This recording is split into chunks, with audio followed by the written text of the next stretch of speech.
YCP నాయకులు అక్కడేదో మాదే తిరుపతి, మేమిక్కడ పెత్తందారులమి, మేము ఎంతమందిని కంటే అంతమందిని తీసుకెళ్తాము, ఇష్టం వచ్చిన రీతిలో దర్శనాలు చేపిస్తా ఉన్న పరిస్థితుల నుంచి ఈరోజు ఒక వైకుంఠ ద్వారా దర్శనం ఒక పద్ధతిలో, క్రమ పద్ధతిలో టీటీడీ బోర్డు నిర్ణయించిన విధానాల ప్రకారం చాలా చక్కగా నిర్వహించారు.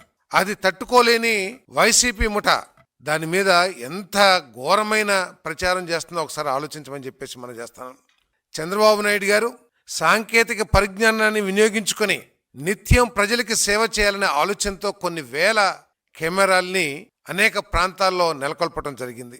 ఆ కెమెరాల ద్వారా వీళ్ళు చేసిన కుట్ర ఖాళీ మద్యం సీసాలని తీసుకుని వెళ్ళి కింద తిరుపతిలో ఖాళీ మద్యం సీసాలు కొనుక్కొని పైకి వెళ్ళి తిరుమలలో పెట్టి ఏదో అపవిత్రం జరిగిపోయిందని చెప్పేసి ఎటువంటి దుష్ప్రచారం చేశారో కూడా ఒకసారి ఆలోచించామని చెప్పేసి మనం చేస్తాను. కెమెరాల సాక్షిగా, కెమెరాల మూలంగా ఎవరైతే ఈ కుట్రకి పాల్పడ్డారో వాళ్ళందరూ కూడా పోలీసులకి చిక్కిపోయారని చెప్పేసి మనం చేస్తాను.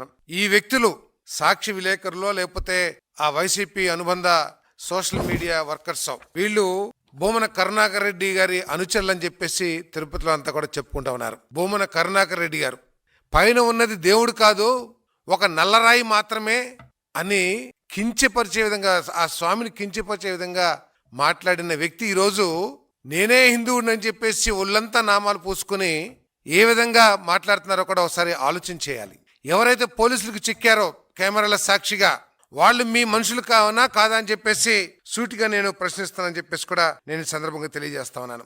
నీ అనుచరులు చేసినప్పుడు ఎందుకు మొసలి కన్నీరు కారుస్తున్నారు కరుణాకర్ రెడ్డి గారు అని చెప్పేసి కూడా నేను అడుగుతా ఉన్నా. నేను